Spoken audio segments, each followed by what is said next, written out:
The Andy Pollin Show. We got to go after this with everything we got, thinking they're going to come with everything they got. I'll start off by saying I'm bored, I'm broke, and I'm back. The Andy Pollin Show on ESPN 630 starts right now. Well, we are in day 2 of technical hell. I am hoping that I'll be able to get through the 2 hours. I can't guarantee that, but the engineering staff is working on this. Thank you, Pepco, for a series of blunders which caused a power outage in our entire building on Jennifer Street, which messed things up to a large degree for both our station and WMAL yesterday and anybody else who's a tenant in this building.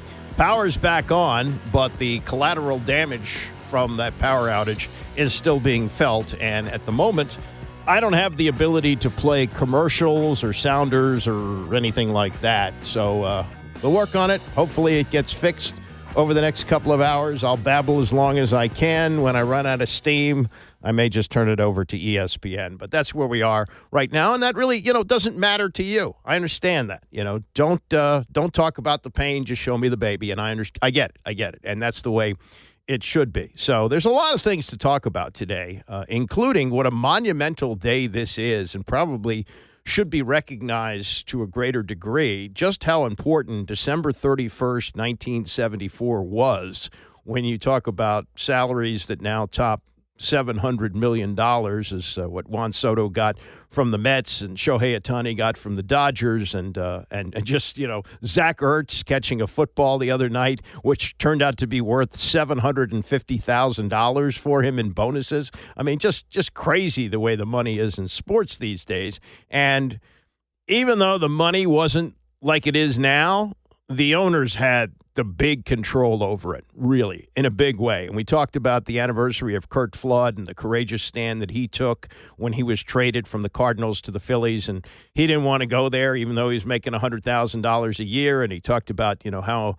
people viewed him as being selfish. And he was fortunate enough to have the skill to play a kid's game. And who wouldn't want to do that and play wherever you're told? No, he said, I'm not a piece of property to be bought and sold. And that paved the way for free agency, which on this day in 1974, 50 years ago today, last day of the year, 1974, Catfish Hunter signed a contract with the Yankees worth $3.5 million over 5 years. Wasn't $1 million a year, but he became, in effect, the first free agent in the history of professional sports.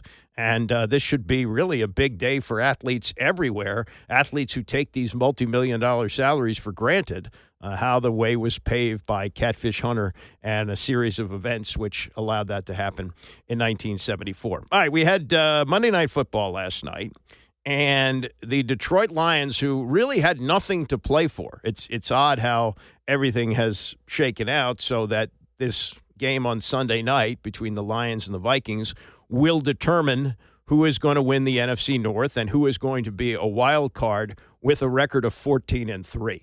I mean, that just shows you that Washington had a division winner 4 years ago at 7-9, and we're going to have a wild card team with a 14-3 record. But that's just how things, how things shake out once they set up the playoff standings and so forth. And Washington will have something to play for when they go to Dallas on Sunday. They can get the number 6 seed and would likely play the Rams if they get that. If they lose that game, it could mean going to Philadelphia. So there's something to play for. And Dan Quinn, you'll hear him say this in just a bit, says we're going to play to win. Seeding is important to us, and we're not going to rest starters just for the sake of doing that and making sure everybody's healthy for the playoffs. We're going to try and win this game and improve our seeding as much as possible. They sit in the 6th seed now. So beat Dallas. They stay at 6. Lose. They likely drop to 7. Still some possibility they could stay at 6, but more than likely they go to 7, and that means they would go to Philadelphia. Anyway, last night, this is the new Lions because their defense is so beat up. They lost 6 starters, including, after week 5, Aiden Hutchinson with a broken leg, a really badly broken leg, which he's vowing to come back for if they make the Super Bowl. Let's see if that happens. But right now, they are an offensive team, and that's the way they're going to win games. And they scored on their first 5 possessions last night and wound up hanging on to beat the 49ers 40-34 at the half after they had gone 5 for 5 in the first half, or both teams, I guess, with touchdowns scoring the first 5 possessions. Dan Campbell did the usual halftime interview with Lisa Salters on the sideline. Look, I think right now the big thing is red zone. You know, we got to finish with points offensively and defensively. We allowed them down there, and they're scoring 7. It was a good stop at the end, but that's really the difference right now. And then I told the team, the things that don't require talent, we've got to be at our best there, man. That's what we talked about. We got to be at our best. And look, San Fran, we know what they are, man. It's a good team. They've had some injuries, but we knew this wasn't going to be easy. Thank you, Coach. Appreciate it. Good luck second half. Thank you. Lisa, Dan, thank you. Somebody get that man some tea. Sounds like he's going to go live in a van down by the river. Yeah, now you have to be older than you might think to understand that. That was the Chris Farley routine on Saturday Night Live. That's almost 30 years ago, right? That's mid-'90s when everybody started picking up on that and saying, I live in a van down by the river. I am 35 years old. I am divorced, and I live in a van down by the river. Now, you kids are probably saying to yourselves, hey, I'm going to go out and I'm going to get the world by the tail and wrap it around and pull it down and put it in my pocket. Well, I'm here to tell you that you're probably going to find out as you go out there that you're not going to amount to jack squat. Sadly, he died like his idol, John Belushi, died in his early 30s, I believe, of drugs and alcohol and various other problems. But Joe Buck, who just goes to that as a go-to, as I would too. Buck's, I guess, in his 50s, maybe even late 50s by now. But boy, time passes quickly, and somebody watching that game 35 or under, yeah, he's not really going to understand that reference down by the river. After the game, after the 40-34 victory by the Lions, which again is basically meaningless for them. This was the usual post-game with Scott Van Pelt and Joe Buck and Troy Aikman. Joe, I'm going to hit you with a little Sun Tzu quote here. The greatest victory is that which requires no battle. All right, Detroit comes into this game. We understand that next week's game with Minnesota is what matters. But Dan said they're going to bring everything they had. What does it say to you that they played with all of their best players, all of their starters, and come roaring back and beat a proud San Francisco team in the manner in which they did? Well, I'm going to return your quote with this one. Good, better, best. Never let it rest until your good is better and your better is best.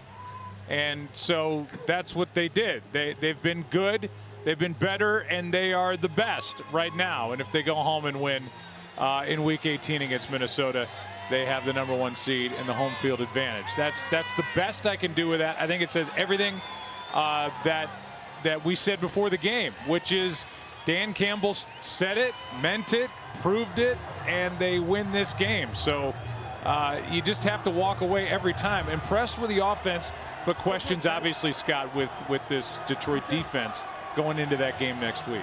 Yeah, clearly, because are you going to be able to score in the 40s to win a playoff game? And at this rate, you might have to, and you might have to starting this week with Minnesota coming to town. That's a red-hot team with 14 wins. Troy, we talk so much competitive DNA, and this is their identity, and they're going to go for it on 4th down, and they're going to bring their starters out here and play them. I just am interested in how you view who they are and what they are right now. I like everything about him. I love Dan Campbell. I like his approach. I like his aggressiveness. And it permeates throughout the entire organization. And certainly with this football team, there was no gray area with these players as far as what was this going to look like, how long were they going to play, all of that. I mean, he nipped all that at the bud right from the beginning. And I mentioned it a couple times during this ball game how he reminds me so much of Jimmy Johnson, Hall of Fame coach that I played for, and just I don't want to say swagger, that certainly is what Jimmy exuded. Dan's a little bit different, but yet he approaches it the same, that he's going to instill a toughness. He's going to let the team know exactly what he expects from them. and then they're going to go out and execute. And we've seen it. And it's one of the, not everyone likes that, I know. And when it doesn't work, then the critics come out. But it's a big reason as to why this team has been able to do what it's done under Dan Campbell. And, we'll see if it's enough to get them where they want to go. I'm with Joe that they're trying to piece this thing together defensively, but if they can continue to do what they're doing offensively and Jared Goff play the way that he has, I wouldn't count them out against anybody.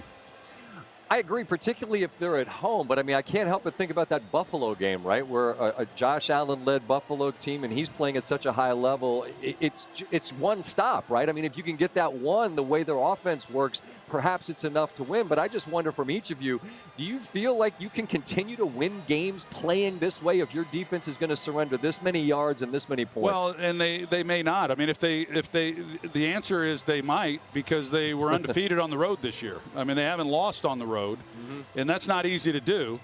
But the key to it all, Scott, is it doesn't really matter what's happened up to this point. When you get into postseason football, it's can you bring your A game? And if they don't, they're not going to go forward. And it doesn't mean that Buffalo's going to bring theirs. It doesn't mean that Detroit's going to bring theirs. Whatever the matchups might be, there's a lot that goes into winning a football game. And so it's easy from the outset right here to say, oh, well, they need to do this, they need to do that. They certainly know that, but it doesn't always look the same from one week to the next. Yeah, and just to piggyback off that, they may get Alex Anzalone back, which may reset some things at the linebacker level. The problem is they don't really have the pass rush that they had when Aiden Hutchinson was rolling, and that has changed everything. When we talked with that man, Dan Campbell, before this game, he told us that I know what Aiden has said. I still think the odds are against him coming back, but don't say that he can't, because if anybody can come back from a broken leg that he suffered in Week 5, it would be Hutchinson. But man, they missed that so much. They made the trade for Zadarius Smith, but it's not at that same level, and I think that's what's missing defensively for this Detroit team. That is Joe Buck and Troy Aikman. They do that every week after the Monday game. So the Lions move on with only 2 losses. It sets up – it's a monumental game, really. Not that the loser will suffer greatly, but the reward for winning is pretty big. NFC North championship, you get the bye week, or you go in as a wild card team with only 3 losses. So, and then, the way Campbell coaches his team, the hell with resting people. We're going to keep our focus on winning games week after week after week. And, the players love them. And boy, of all the analyses I've done of hiring of coaches, I was spot on, I think, with Jim Zorn, which wasn't a hard call. I did what's called a wraparound of his opening news conference. This was when he was introduced in late February. They wanted Steve Spagnuolo, who was the defensive coordinator of the Giants. They had to wait till the Giants upset the Patriots in the Super Bowl to talk to him. So now you're talking to him second, third week of February as it is. And he went through their dog and pony show with Danny and Vinny, Danny's house, going through the Notre Dame manual for hiring a coach. And he said, I don't want to be part of this show. And he went back and went to the Giants. So Jim Zorn, who was already there, one of the crazy coaching moves that was ever done, they hired an offensive coordinator before hiring a head coach, which is probably part of the reason Spagnuolo said, I don't want to be a part of this. But they already had the offensive coordinator in Jim Zorn, who had never risen above quarterbacks coach before while he was in Seattle. And they were going to hire a coach after him. And he was still in the building. So they said, well, he looks like a head coach. Let's go hire him. And I did the wraparound of the news conference, set it up, and then the post-analysis. And they provided us with a couple of guests. I remember talking to Joe Gibbs that day, who was there.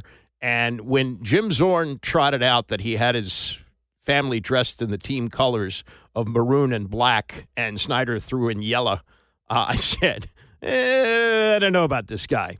But what I said about Dan Campbell was, it's a lunkhead. He's talking about biting kneecaps and, crazy things that he was saying. Like, what is this guy? He's a lunkhead. I don't even know if he's going to last the season.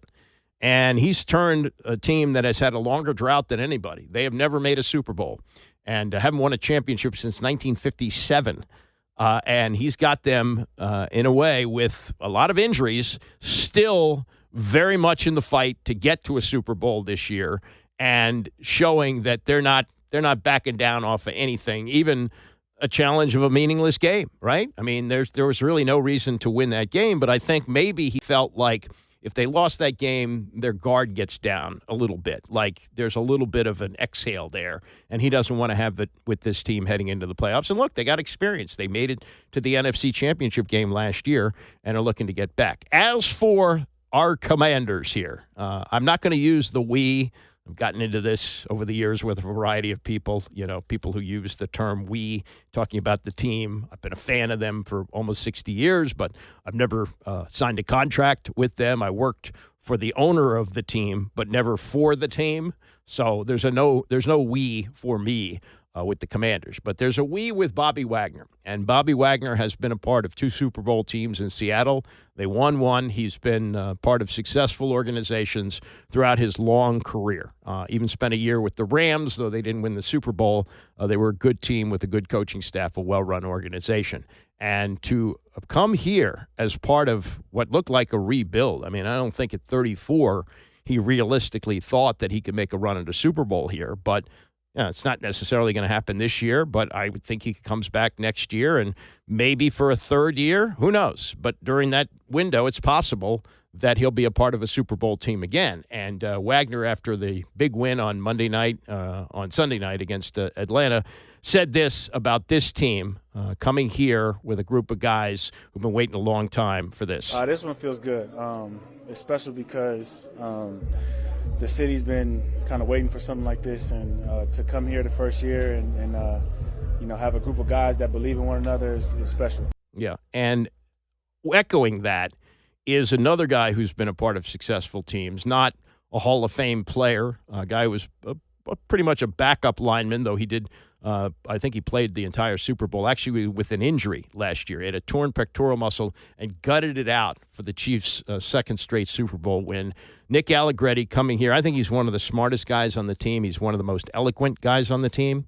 And Nick Allegretti, in talking about what this means to him. Now, he's, it's the luck of the draw. Right? When you're a draft pick, you don't know where you're going to land, especially if you're not going to be right at the top of the draft. It's a crapshoot. You could wind up with a bad team, or you could wind up with a dynasty, which is what Allegretti did. He has 3 Super Bowl rings from his time in Kansas City.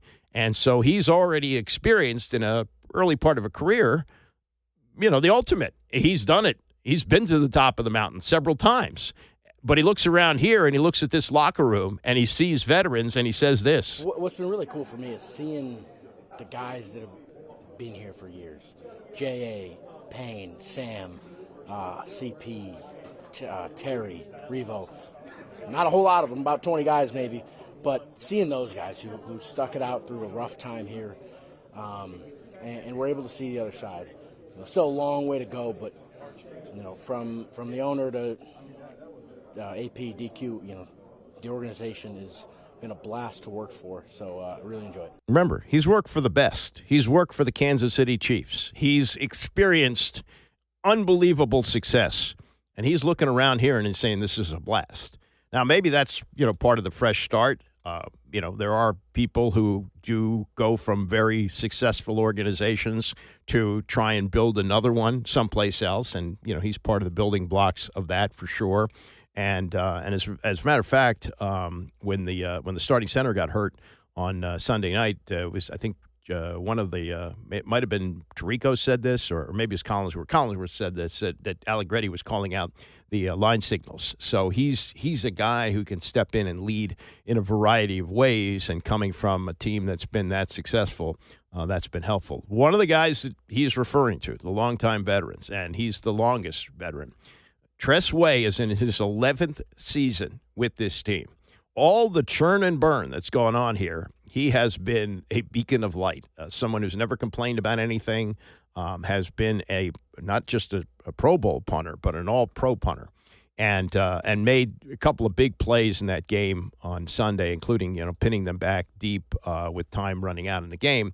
And this was Tress Way's reaction, and listen to just the sound of his voice, not necessarily what he says, But after the win over Atlanta, listen to Tressway kind of like pinching himself. I think the coolest part, and I think the things that the fans have really gotten behind, is that we just freaking win. I mean, we have 11 wins. Like, what? And but I love the way DQ talks to us every week.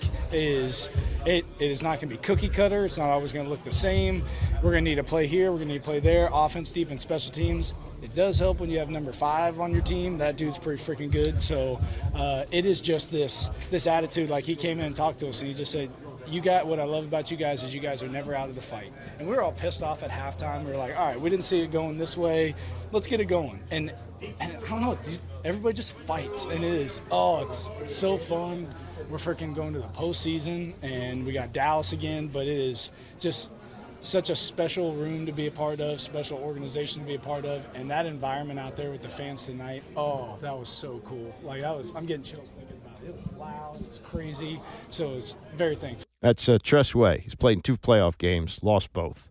And now he's part of a team that's got 11 wins. 11 wins since before he was born, right? I think, he's not 33 yet, I don't think. It's been over 33 years since they were an 11-win team. And 3-point favorites heading to Dallas on Sunday. More praise for Jayden Daniels for number 5, what Chris Sims says about him, what teammates are saying about him. Also later this hour, the monumental free agent signing of Catfish Hunter 50 years ago today. It's the Andy Pollin Show, ESPN 630. The Andy Pollin Show on ESPN 630, the sports capital. Maybe we should just call this public radio because we are working without commercials today so far. They're working on it. I've seen something appear on the screen which looked like a log with commercials, but it has since disappeared. So hopefully in the next few minutes, hour, they've got what? They got an hour and 38 minutes to fix this, and then I'm out the door. So either it happens or it doesn't, and I'll do the best I can rolling along. A lot of things I do want to talk about today, and that includes the top 10 moments in sports in 2024. USA Today did a poll, and I got a few bones to pick with that, and we'll get to that at 10 o'clock. Meantime, more praise for Jayden Daniels. In fact, I'm kind of waiting for somebody to say, yeah, this is really good, but watch when the league does this, or watch when he reaches the point where he sees this. And that really hasn't happened. And as a matter of fact, and people get on me for picking on RG3, and it's not that I dislike him. It's just that I have observed him since he got here in 2012, and to me, he's just a narcissist. And this narrative, his career was cut short because he suffered a knee injury in the playoff game against Seattle. No. He recovered from his injuries. He failed long-term. He had a spectacular rookie year, no question about that. But his long-term failure as an NFL quarterback was because it was what was between his ears, that his narcissism and his belief that he could do whatever he wanted and was not known for being a film room or tape room junkie like Jayden Daniels is. And, humility. Are you kidding me? He put his wedding registry on Twitter. We don't know anything about Jayden Daniels other than he likes hoops. He showed up last night to watch, I'm sure, the Knicks play, not necessarily the Wizards. But, that's what he talks about. Yeah, I like to go home and chill and watch basketball. That's all we know about him, other than he is fully committed to his job and puts in unbelievable hours to be as good as he is. And Robert Griffin III, as was mentioned in an essay today, in Sporting News, not Sporting News, but I guess SI.com. Sporting News is gone, right? I think that doesn't exist anymore. And this paragraph, to this day, Griffin and his loyalists will play the victim for why he never rekindled his rookie magic following his torn ACL in the 2012 wildcard round. He may never admit it, but a major reason for that was because he was an uncoachable player and a poor teammate who refused to adapt his style. That's not exactly correct. You got to remember with Robert Griffin III, what we heard for what the Shanahans were able to roll out for him in his rookie year, they said This guy never had a playbook in college. They never really huddled. They took signals from the sideline. It was a very simplistic offense that he ran in college. Not that he wasn't great at it, and he won the Heisman Trophy at Baylor, which is hardly a football powerhouse over the years. They've had some up and down years, but that's not in the same class as Texas and Oklahoma and Alabama and Georgia and schools. No, that was a place that was not expected to have that kind of success, and he gets credit for that. But the next step at the pro level, you got to know what's happening on the other side of the ball. It's not all about you. And the real thing was after Griffin got hurt in the Baltimore game when he collided with Haloti Ngata and his knee hyperextended, which I was told was a 4-week injury, and he wanted to come back from the following week and then limped his way the rest of the season after missing only one game. That is when he and his dad decided, after watching Kirk Cousins beat Cleveland, not running the pistol like Griffin did, that the Shanahans were trying to sabotage his career so they could play Cousins, and he wanted to snap his finger and become Aaron Rodgers. Well, it just didn't work that way. Well, what they're doing with a guy with similar skills and frankly, better skills, they both had great arms, both great athletes, but when you see this wiggle that you get with Daniels, and Collinsworth accurately describing him as a slalom skier. No, RG3 was a straight-ahead runner. He actually was an Olympic quality athlete, probably should have done that because that was an individual sport. He was a NCAA champion, I believe, in the hurdles at Baylor. That's really what his sport should have been. So he was straight ahead fast, but no, he didn't have this kind of wiggle and moves that Daniels has. No. And those are the things that make him great, and he also has a great knowledge of what he's seeing on the other side of the line of scrimmage because he's put in the classroom hours to do it. And Chris Sims, who had done an interview with him prior to the Sunday night game, discussed it yesterday on Pro Football Talk, just what this offense is doing with a kid, a guy who's played 16 NFL games and shouldn't be doing it at this level. It's incredibly mature how Washington plays, and the fact that they have a quarterback that's a rookie who can go on these long surgical drives. These are drives I expect the older veteran, I've been around the league, like Kirk Cousins type drives. Right. And Jaden Daniels is just 5 and 6 and 8 and 5. And then, oh, wait, nobody's open here. Okay, now it's time to run. And the runs he made, incredible once again. 127 yards, the proper times to scramble, all of that. Yeah, he just continues to impress. Like you said, the end of the first half ended with Penix and Bijan Robinson kind of man, Atlanta's controlling this football game. And then the second half, just like we've seen all year, this guy just always has the answer. And he just never buckles under the pressure and stays calm and cool and just brings them right back. But that's what I love about his game. It's look downfield, anybody open, nope, then I'll run. Or he gets forced to run like he did here, and it just happens. But damn, Jaden Daniels is good. Oh, yeah. And not only is he good, he is incredibly resilient and tough. And this is what Tom Libero writes in his column today in the Washington Times about the coach, who actually is a boxing aficionado, does boxing workouts when he's away from football, knows a lot about boxing. He says, Dan Quinn's team has been defined by its toughness over the past several weeks, starting with Chief Toughness Officer Jaden Daniels. He says he may be the coolest player in the league. Television cameras showed Daniels several times sitting on the bench during the game. He looked like he was sitting in the Morgan Boulevard Station metro stop waiting for the last train to arrive. It's sort of an elbow to the organization, but it's actually an elbow to Dan Snyder. And he writes, to have lost Sunday would have been a missed opportunity to deliver a message to this damaged fan base that this is no longer the franchise that has often found a way to embarrass itself in prime time. Yeah, the prime time record has been terrible over the years, more so on Monday night than Sunday night. But, yeah, they managed to escape that shadow, I think. And, look, there's still people who walk around here with RG3 PTSD that, when is this carriage going to turn into a pumpkin? When is the next debilitating injury going to come along? And not that he won't get hurt, but you also have to remember this about him.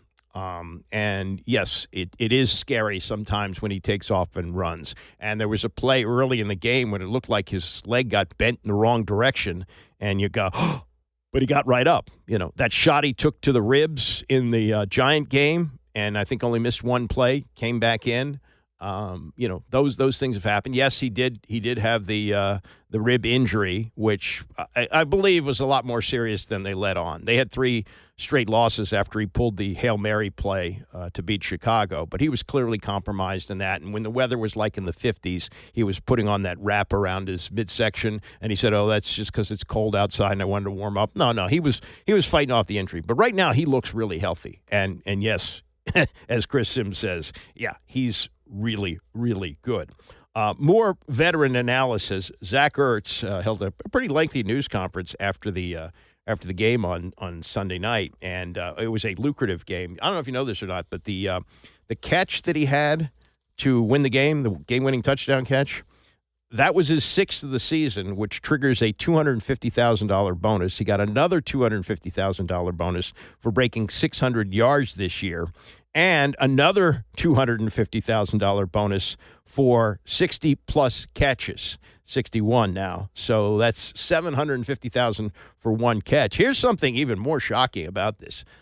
He is a former Super Bowl winner. He's a guy who's got numbers that will at least put him up for an argument for the Hall of Fame someday. He signed a contract here with a base salary of $1.2 million. Now, his bonus is connected to it. Some of them seemed unreachable, like the one that he's going to be pursuing in his final game the season on Sunday. 70 receptions means he needs 9 more, and he would need significantly more yardage, over 100 yards or about 100 yards in this game, plus 2 more touchdowns, 8 touchdowns. So there's another level here. They got him cheap, man. I mean, even though there were questions about him, he had been cut from Arizona last season after playing only 7 games, didn't catch on with anybody until Detroit signed him right before the NFC Championship game, and only would have played if they made the Super Bowl. So in some ways he was damaged goods, but man, what a pickup Zach Ertz has been. And Ertz, in his news conference after the game on Sunday night, talked about how he has observed this rookie quarterback. And, he's played with rookies before, including Jalen Hurts in Philadelphia. But this guy, he says, is at a different level. He really is the same guy. You see him on the bench, whether it's right before the 2-minute drill and overtime, he's literally just the same person, whether it was OTAs or working 2-minute drill against the defense, or with the opportunity to go to the playoffs or solidify ourselves an opportunity to go to the playoffs. He's literally the same guy. He's the most mature rookie I've ever been around. He approaches the game. He loves to learn. And so he exudes such a quiet confidence. He's not out there a rah-rah guy, but we all know how good he is and how much confidence we have in him.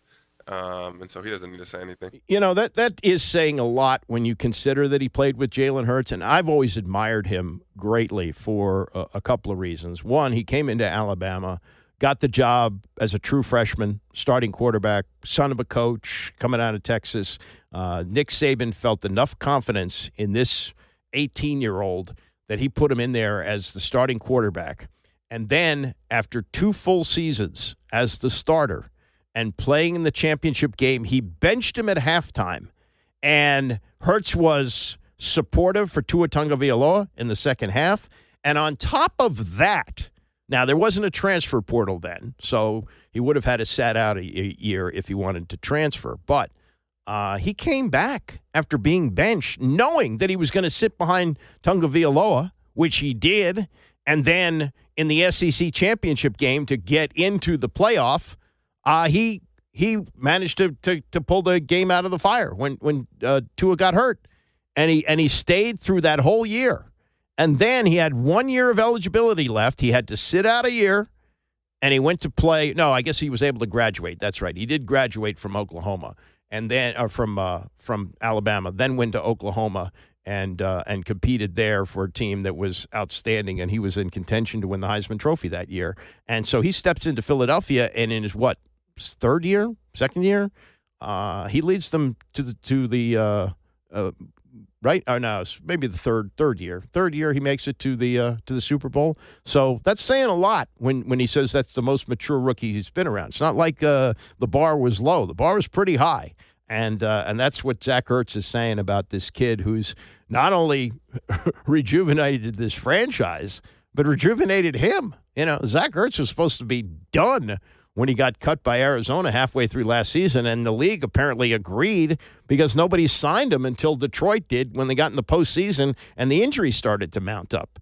That's how he was going to get back in the league. And so I would say that, you know, as they say, a rising tide lifts all boats, and this is Quinn on what he thinks has happened to this team as Jayden Daniels continues to pull these games out, setting a record this year by throwing a touchdown pass in 5 games in the last 30 seconds or less. Maybe early on I felt the roller coaster ride more, but over, I'd say, the last 2 or 3 weeks, I felt us maybe make a shift from hoping or knowing, wanting to win to knowing you're going to.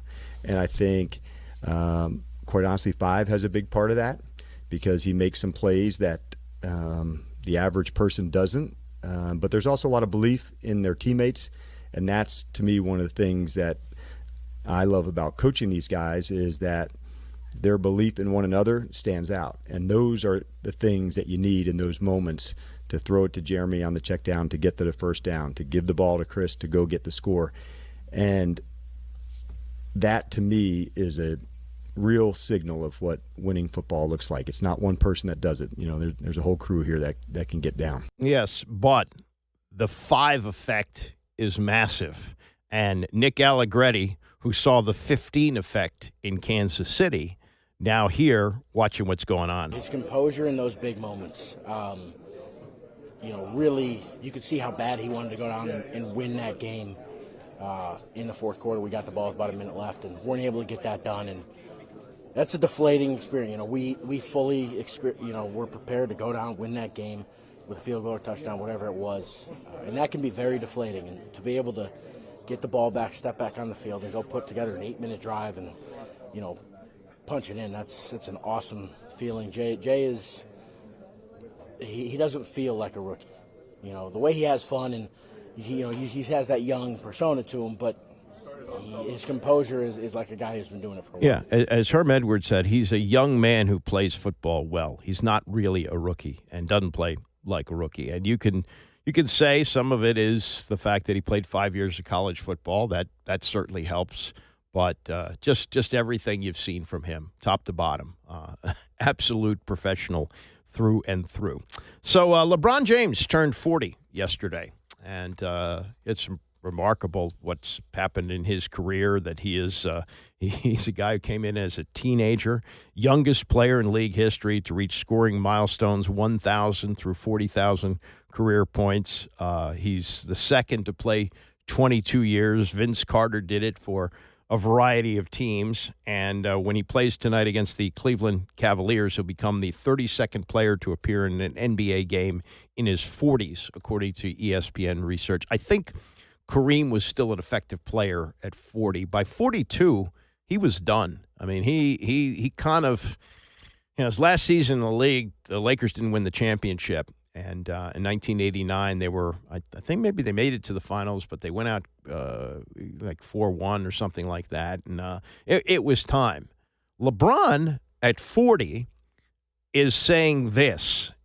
He's saying this about long term. Now, we've seen kind of the Aaron Rodgers story come to a conclusion that looks a lot like Joe Namath playing for the Rams or Johnny Unitas playing for the Chargers. But this was LeBron yesterday at practice talking about turning 40 and goals for the future. What will it be that tells you it's enough? It won't be because I can't play this game at a high level. It won't be because of it. Because, to be honest, if I really wanted to, I could probably play this game at a high level for about another, weird I might say, about another 5 to 7 years if I wanted to. But I'm not going to do that. Is there any chance you'll walk away and miss it? Of course. Hell yeah. What? And come back. I mean, like Brady did it, Jordan did it. Oh, and come back? Oh, no. No. But I will miss the hell out of it for sure. But no, I won't walk away with it and come back. No. So that's what he's saying now. We've seen others who've had, other ideas about that. But, okay, he's saying that he won't necessarily come back. Well, we will see about that. But, just sort of interesting stuff about how long he wants to play. Now, at 40, he's probably as good as or better than anybody at the age of 40. He's averaging 23.5 points a game, shooting 49%. 9 assists, almost 8 rebounds. He's played in 28 out of 31 games. He did have a goal of playing in all 82, but he dropped that because Michael Jordan had played in all 82 at the age of 40. So maybe there was something to that. But that was him yesterday on how long he wants to go. He was also asked if the Lakers, who are currently a game and a half out of the 4 spot, won the title, would it prompt him to keep playing with a chance to compete for another one or walk away on top? Now, if he got to another one, I don't think they're going to win a title this year, but if they win one this year, it's 5.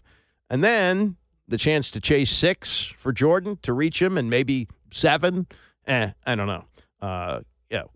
You're never going to get to Bill Russell, who won 11 in 13 seasons in the NBA. But he was asked about that, and he said, you asked that question, the first person I thought of was Jason Kelce. He said earlier this year he had a sit-down with Eagles quarterback Jalen Hurts talking about the same factor, the fact that the Eagles were extremely good this year, and had you thought about coming out of retirement to play? And he said, of course he had, but he was happy with his decision. So he wouldn't come back. But it reminded me of this. 1982, Wilt Chamberlain, who was 45 years old.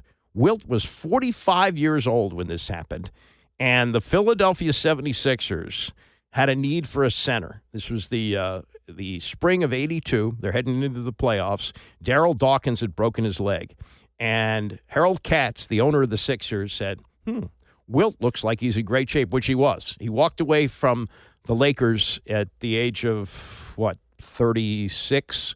And so he'd been retired for 9 years. And he was now 45 years old. And he looked like he could play. He was, an imposing presence. You could make the argument he was the most dominant player ever, averaged 50 points a game, had 100 points in a game, and he offered him $500,000. And Wilt said, I love the idea of playing basketball again in Philadelphia. Just to be asked is one of the biggest compliments I've ever received. But in the end, he decided not to do that. There were also reportedly attempts by the Cavaliers and the Nets to bring him back. But he did stay retired and sadly died at the age of 63. So LeBron talking about playing at 47, it may not be as far-fetched as you might think because there was interest in Wilt having been retired for 9 years at the age of 45. Coming up in the next hour, we'll look at the top stories of 2024 as we close out the year, and also the death of a baseball player who's not going to be in the Hall of Fame, but probably should be in the Hall of Fame for being a Hall of Fame character. We'll get to that and more as we continue. It's the Andy Pollin Show, ESPN 630. So is there really any debate over what was the top sports moment in DC sports in 2024? I was there for what has to be it. You may disagree, but I don't know how vehemently you can disagree.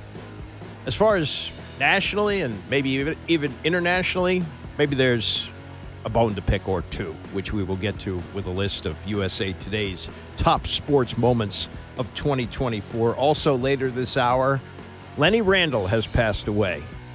What an interesting character he was in baseball. Actually started his career right here in D.C. at RFK Stadium, was a Washington Senator briefly before moving on to the Texas Rangers and the Mets and the Mariners, and had some of the most amazing moments on the field, and we'll look back at his incredible life later this hour. So, everybody does this at the end of the year. Well, what was the top moment? And we do it in news and the deaths of famous people in 2024. You watch any of the network news shows today, tomorrow, this weekend, that's what they'll be doing. They'll be looking back on the year of 2024. And when you look at the sports world, this is the list that USA Today came up with. And I always question the age of the people who put these lists together. And as the media business gets younger and frankly cheaper, that's the reason really it gets younger, that older people are shuffled out and young people get these jobs, they put together lists like this. Now, off the top of my head, what would I say was the top moment in sports in 2024? I would say it was the Kansas City Chiefs winning a second straight Super Bowl. That has not happened very often in sports, and the opportunity going into 2024, because they won it early in 2024, but continued in a way that we really haven't seen teams do that. The Green Bay Packers won the first 2 Super Bowls. They had a losing record the next year. It's very, very difficult to sustain these kind of things, and I always talk about Marv Levy, who is, I think, 99 years old or 98. Amazing. What he did with the Buffalo Bills is one of the greatest accomplishments in the history of sports. I know he didn't win a Super Bowl. They lost all 4 of them. And except for the first one, they were convincing losses. But the fact that he was able to get his team off the carpet and come back after a devastating loss year after year after year, I think makes him one of the great coaches of all time, and rightfully so. He's in the Pro Football Hall of Fame. But this is the list that USA Today came up with, and they rate the Chiefs' back-to-back Super Bowl championship as number 10. Last year, they earned their 3rd title in 5 years. So that's truly a dynasty, and if they win again this year, they're the greatest football dynasty of all time. I'm sorry, they are. We've had teams that have made 3 straight Super Bowls, like the Miami Dolphins, but they didn't win the first one. And we had the Pittsburgh Steelers, who won 4 and back-to-back twice. But if you win 3 straight, that's the greatest dynasty for now in the history of football. That could change the years to come, but it's going to be very hard to do that. And if they do make a run for 4, which they might, I think that Travis Kelce is very much in question to come back for another year. He may follow his brother into retirement and make even more money. They make something like $100 million a year on that podcast that they do, so he may do that. But that's what's 10 on the list, Chiefs winning 2nd consecutive Super Bowl. This one, and this is why this has to have been done by somebody young, even though I did watch the Olympics and I'm aware of this person, I would put this nowhere near a top 10 list. But they rank Ray Gunn's remarkable breaking routine in the Olympics. Okay? This is the first time that the Olympics had break dancing, and she's from Australia. Her name is Rachel Gunn, but is better known as Ray Gunn. And she didn't win. She lost, but she stole the show. Now, that's, I guess, possible that you put on such a performance that you dazzle people and people will remember your name. But really? You don't win and you're going to rank this number 9? This is number 9 on the list? No. Number 8, I think this is too low. Jim Harbaugh leading Michigan to his first national title since 1997. Not just the fact that they did it, but the way that they did it, with Harbaugh suspended for the first 3 games of the regular season and the last 3, and the fact they were 5-7 the year before. I would put that right up there. And undefeated seasons don't happen very often in sports. And for what Michigan was able to do, I would rank that higher than number 8. They rank Simone Biles overcoming the Twisties to win 4 medals. You remember her performance in 2021 in Tokyo, where she had to step away because of some issues that she was having. But to come back and earn 3 golds, including the all-around and a silver, that is a great, great performance. And I would put Simone Biles somewhere in the top 10. I don't know whether I'd put that at 7. This is what they rank number 6. 1-2. Ohtani sends one in the air. The other way. Back it goes. Gone! One-of-a-kind player. One-of-a-kind season. Shohei Ohtani starts the 50-50 club. Yeah, and he got a $700 million contract, didn't do anything but DH, and earned the money. And in that game where he set the record with 50 home runs and 50 steals, the first to do that, he was 6 for 6 with 3 home runs, 2 stolen bases, and 10 runs batted in. So if you're going to break a record and do it in style like that, yeah, that's a legitimate top 10 and maybe number 6. Number 5 on the list.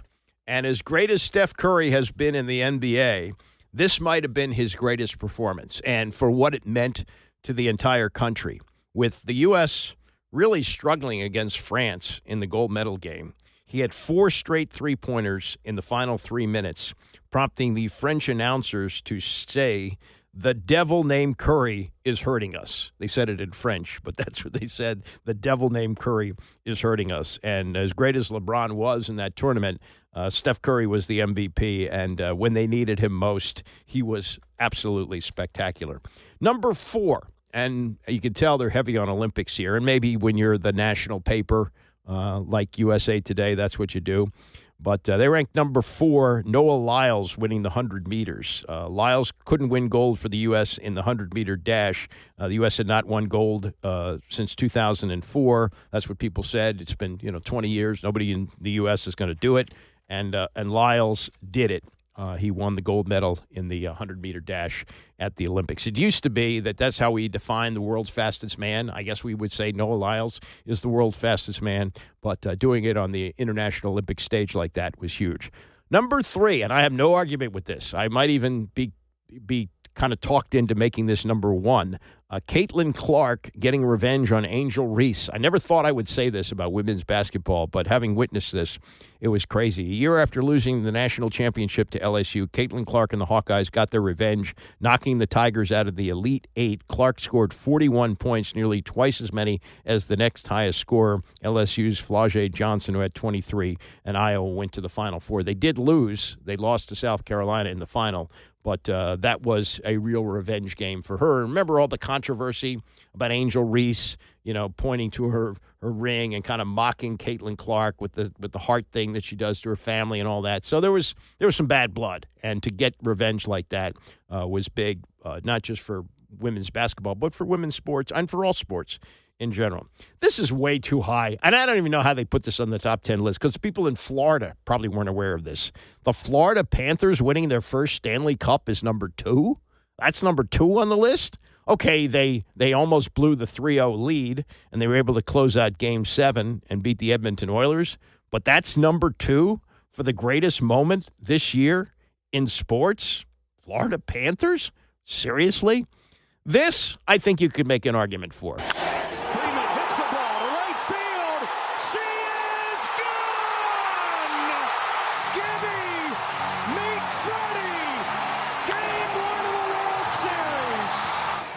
Freeman channeling his inner Kirk Gibson. A walk-off home run. It wasn't Game 7, but it was Game 1, and the Dodgers were able to close out the Yankees 4-1, 2 iconic franchises. Great moment. Freddie Freeman, MVP of the World Series, playing hurt, yada, yada, yada. World Series on the national landscape certainly isn't what it used to be, but making that number 1, I think you could say that there's a case for that. But that's what these lists are all about. They're all for barroom arguments and things like that. And whoever made this list, I think a little too heavy on the Olympics, a little too low on NFL. Team wins a back-to-back Super Bowl. I got to rank that higher. And I just said that to a friend of mine today. I said, what do you think is number 1? And he said, oh, yeah, Kansas City Chiefs winning the Super Bowl. That's at number 10. Is there any doubt about what the biggest local moment was in D.C. area sports? Any doubt at all?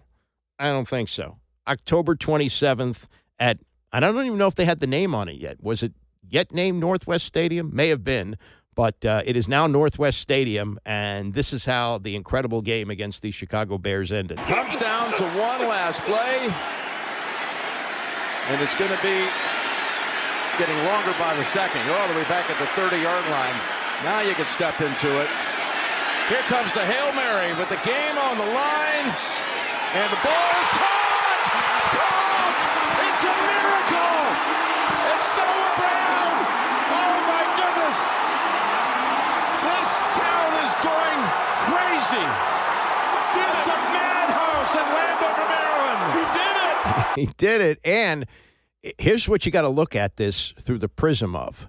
You don't have what has happened the last 2 weeks, what Jaden Daniels has done with the miraculous finishes against the Philadelphia Eagles and the Atlanta Falcons in the same stadium. This was only Game 7 of his NFL career, and really 6 and change because he'd only played part of the first quarter the week before against Carolina when he got knocked out with the rib injury. And Marcus Mariota finished up the games 40-7. You know, God, the Panthers are terrible. And leading up to this game against the Bears, this is October 27th, so it's only Game 7 of the season. There is real question as to if he's going to play.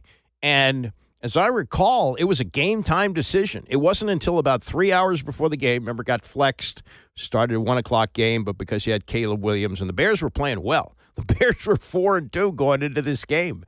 And, you know, people were wondering really who was the better quarterback because after a slow start, Caleb Williams had hit his stride. He was playing really well. You know, who's going to win Rookie of the Year? Is it going to be Caleb or is it going to be Jaden? And it was a game-time decision. He played and delivered the first of what is probably going to be hopefully going to be many moments like this. There's already been a couple of more throughout this season. And when they went down to Tracy Wolfson for the post-game interview, there's Jaden Daniels looking like, as Tom Lavero wrote in his column, sitting there waiting for the last bus to the Morgan Boulevard Metro stop. I mean, look at Jaden right now. He's so cool, calm, and collected. How are you right now? Can you describe that final play? Nothing but God, man. Nothing but God. Without him, I didn't even think I'd be playing this week. But, man, all glory to God. You talked about not knowing whether you'd be able to play. How difficult was it for you out here having to play through that rib injury? A lot of long hours, long days. But I put myself in the position to go out here. But, man, like I said, nothing but God, man. Well, it looked like your rib was okay with that final pass. But what is it about this Commanders team? We keep fighting, man. We keep fighting. We got a great locker room, great brotherhood. Man, nobody else I'd rather go to war with. That's a memorable one that we'll remember for a long time. Congrats. Appreciate you. So the number one sports story in Washington in 2024 is simply Jaden Daniels. The number one sports moment is the Hail Mary pass to beat the Chicago Bears on October 27th. And years from now, when we look back on this, when did the legend of Jaden Daniels begin? Probably began on that day. And in a year where the Wizards were a joke, the Nats were not a factor, the Caps were one and done in the playoffs, that's the moment, and that's the story. It's the story of Jaden Daniels, and it's the story of a resurrection of a franchise which was burnt to the ground by Dan Snyder, burnt to the ground. And even though this is technically year 2 of the Josh Harris ownership, it's a rebirth that nobody would have expected to happen this quickly. Harris went into the season saying, I hope we play better. It's hard to imagine playing worse. They won 4 games the year before, but I think he was thinking in the neighborhood of maybe 7 to 8 wins. They've got 11 wins for the first time since 1991, and they are going into the final game of the year as favorites to win 12.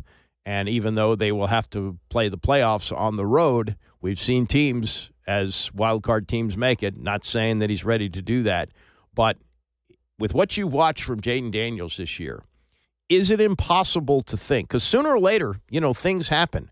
We had 6-7 years ago in the NCAA tournament, UMBC became the first 16 seed to beat number 1, and they were number one. That was Virginia. They knocked them out. And then Purdue, a couple of years ago, they were knocked out by Fairleigh Dickinson in the first round. So we say things are never going to happen or are unlikely to happen, but eventually sometimes they actually do. And although it's a long haul from here, they got to win. They don't have to win on Sunday, but after that, they would have to win 4 straight games on the road, or if they get there, a neutral site game in the 4th game to win a Super Bowl with a rookie quarterback. But this ain't just any rookie. This is Jaden Daniels, and the magic that he has given this city this year in 2024 is, with just hours to go as we close it out, absolutely remarkable. And the number one moment happened on October 27th with basically no time on the clock as Noah Brown hauled in the tip pass to beat the Chicago Bears. And from that day on, the Bears went one way and the Commanders went the other. Now, they did lose 3 straight. A game after that, they went on to beat the Giants in New York and lost 3 straight. But as we close out 2024, I don't think anybody imagined that this team would be in this position. Remarkable. Coming up, more remarkable talk, including the run that Zach Ertz has had this season. Dan Quinn talking about that and how the team has evolved this year. And later this hour, the legend of Lenny Randle, who passed away at the age of 75. It's the Andy Pollin Show, ESPN 630. The Andy Pollin Show on ESPN 630, the sports capital. I believe we're going to have a short Bram Weinstein show at 11 o'clock because this is the holiday period, and we have college basketball here starting at 11:30. It's a noon tip at UVA, Virginia taking on NC State, so the pregame will start at 11:30 today. And don't forget, tonight we got the playoff game between Boise State and Penn State, kickoff at 7:30. For those of us who don't like to see the ball drop, don't stay up for that. Good. Nice early kickoff tonight, so our coverage here is going to start at 6:30. I get to more on Zach Ertz, who incredibly earned a $750,000 bonus for catching that winning touchdown the other night. That's tied into the contract. I didn't realize this. He got a contract with a base salary of $1.2 million. Talk about one of the big bargains in sports this year. It has incentives, which can take it up to $5 million, but he's got to get there with some big numbers. And to get there, as he did the other night, well worth the $750,000. They're going to have to pay him. They have plenty of cap room anyway, so they may actually go for it. They did a little bit with Marshawn Lattimore. That hasn't worked as well as they hoped. He's been in and out with the hamstring injury. Doesn't look like he's going to play against Dallas, but I guess there is a possibility that we'll see him on the field when they get to the playoff game. Likely, I think. Things could change, as of Sunday, but I think it's likely that they're going to play the Rams in Los Angeles. So Will Hobson of the Post has been doing this continuing series about the concussion settlement that the NFL reached with the players who had sued, and there was a lawsuit, and there was it never got to the point where I guess there was a judgment. There was a settlement. Actually, the settlement was too low, and the judge said, no. The league's got to pay more than that. So it's like well over $1 billion that has to be paid out for a league that can do it. Let's face it. But as Hobson has been reporting, what the NFL does is they delay. And for the older players, sometimes the delay means that the payout comes after they have died, and sometimes doesn't come at all, and the player isn't around anymore to fight for the money. And the younger players are often turned down. And there's a firm that the NFL hires at a reported rate of $15 million a month. This is how much they think they're worth to investigate these claims. And sometimes they get a private investigator. So, no, you were driving your daughter to preschool. You can't get a concussion settlement. You don't have dementia. So they profile this player named Reggie Brown, who had the typical NFL career. He played a total of 3 years for the Falcons and the Eagles. He was a running back. He's 64 years old, and he was diagnosed with dementia earlier this year in February. And he's been fighting now to get the payout as part of the concussion settlement. Now, they had worked things out where he was going to get $200,000. That's significant money for someone who has reported on his income tax that he's been earning less than $30,000 a year for the last 5 years. That's some life-changing money, which he had earned, which he was due as a diagnosis came from a doctor that he had dementia, and it was related to playing football. There's a firm called Brown Greer. That's the independent administrative firm that reportedly gets $15 million a month from the NFL.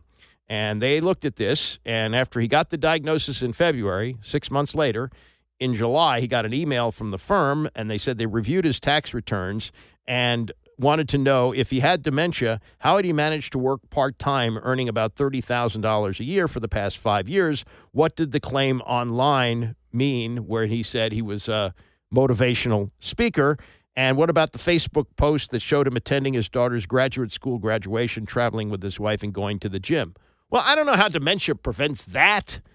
You know, people with dementia can go to his daughter actually graduated from Maryland with a master's degree, and he was there to take pictures. Why is that a problem? You know, so they were using that to hold up the settlement. He's fighting. And, they profile other players who have gone through this, and they say of 1,200 claims based on diagnoses made by the settlement doctors, they've denied about 28% of them. Wow. About a third of the settlements denied because of this firm.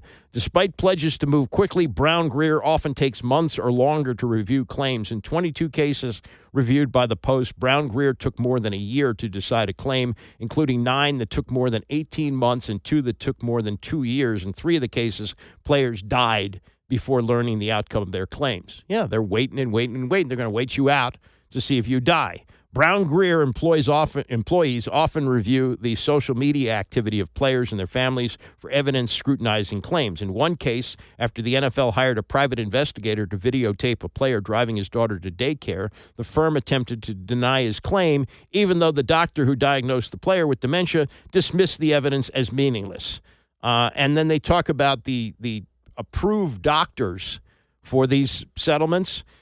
They're not in major metropolitan areas like D.C., Chicago, New Orleans. Players have to drive long distances or even fly to get to approved doctors before it even gets to the point where Brown Greer can look at this and say, we saw you. You went to your daughter's graduation. You can't get the money. How about this series of paragraphs?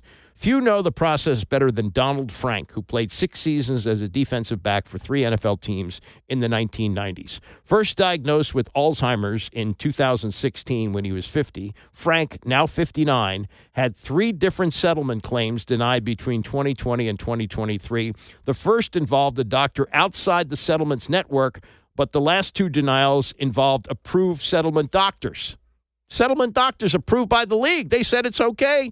No. Once Brown Greer gets his hands on it. Last year, 7 years after his first diagnosis, Frank filed his 4th settlement claim for dementia. This time, he brought backup. The dementia diagnosis was not just a settlement doctor, but also from the chair of the Duke University Medical School's Department of Neurology. The Duke professor, Richard O'Brien, diagnosed Frank with dementia.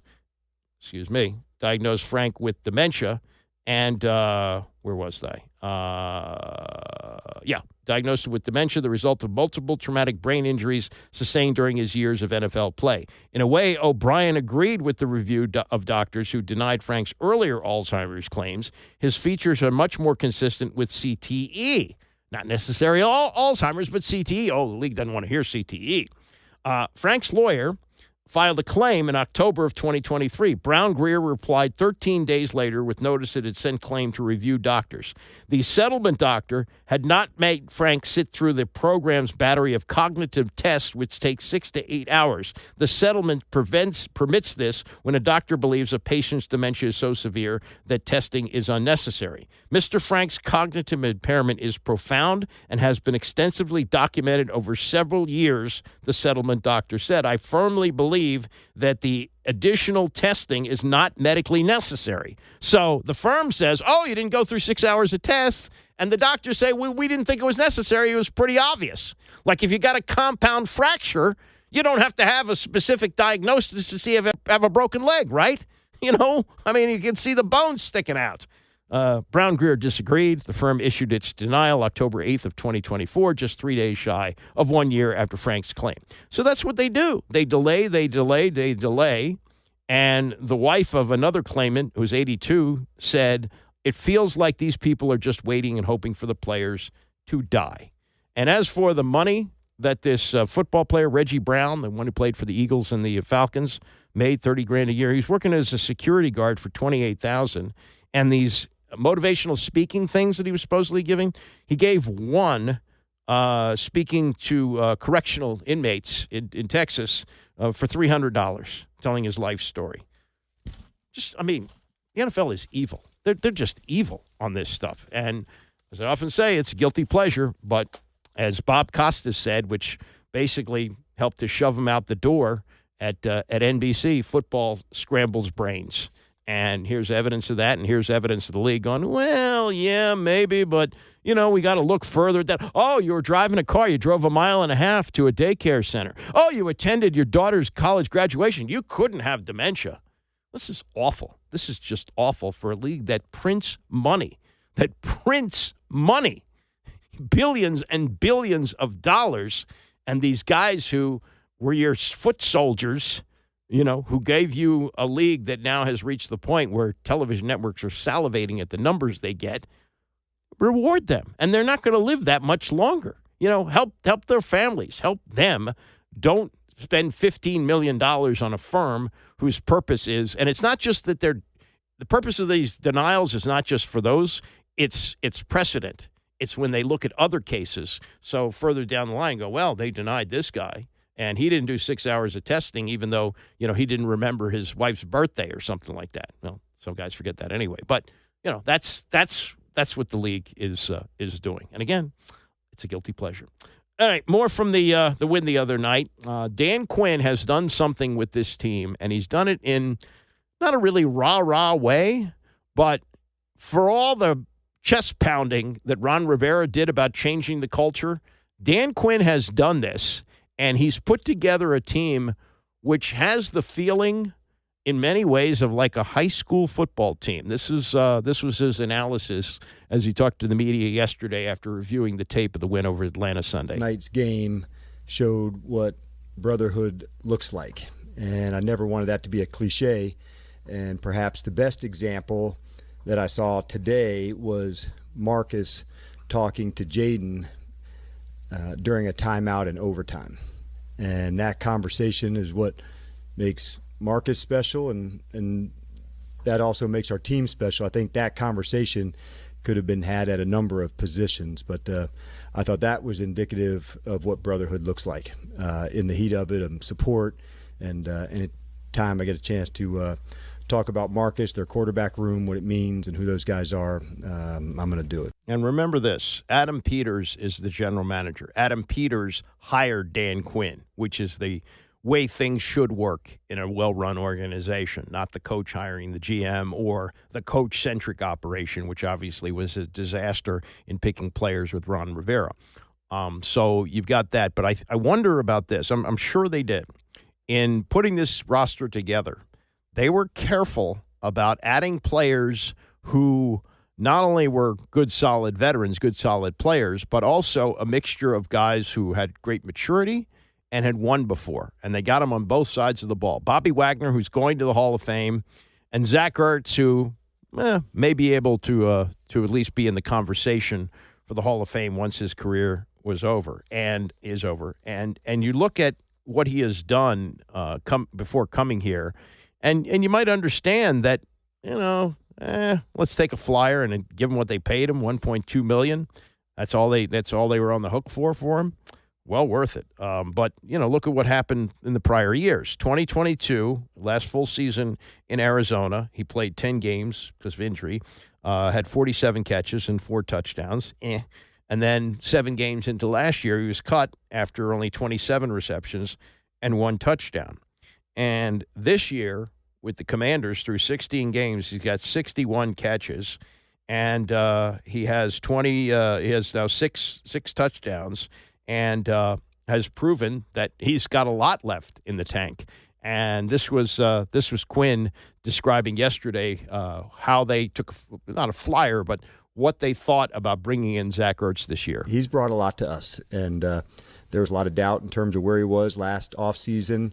The 2023 season didn't go, quite like he would have wanted, but I think it shows the resilience of who he is, what he stands for, and he's had a huge impact here. I don't know how many other teams were interested. He was, I'm sure, interested here because of Cliff Kingsbury, and he was also familiar with the organization. He'd come to Washington once a year with the Philadelphia Eagles. He saw and heard and learned about the dysfunction of this team and talked to a lot of players around the league. He knew what was going on here, and even though there was a new coaching staff, there was new ownership, there was a new way of doing business, I don't think he even thought that it would get to anywhere near this, and pretty much said that the other night. Every day since the moment I got here, this place has exceeded every expectation I had.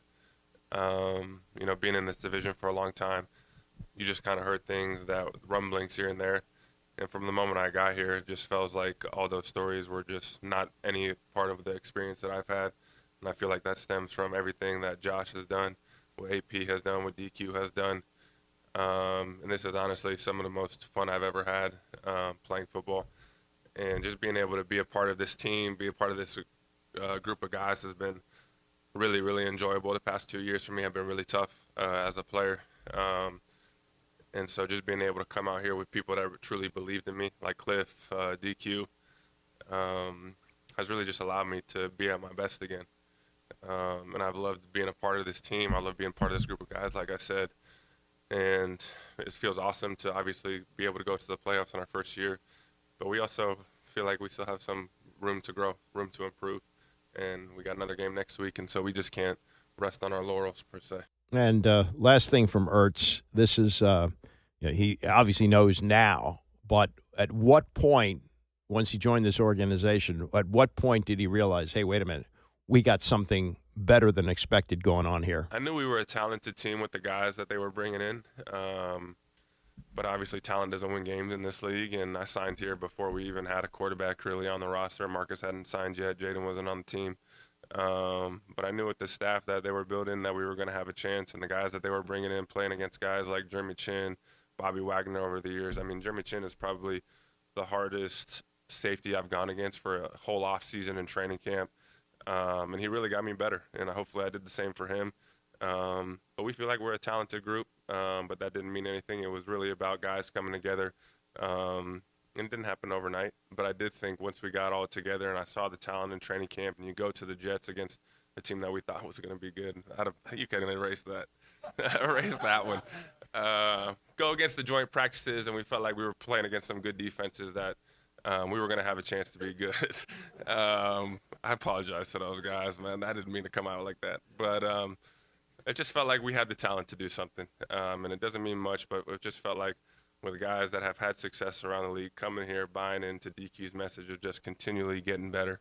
And then ultimately it comes down to having a really good quarterback in this league if you want to be a good team. And from the moment I got here, seeing Jaden out there, I continually said, this guy isn't someone that's going to be good. He's good now.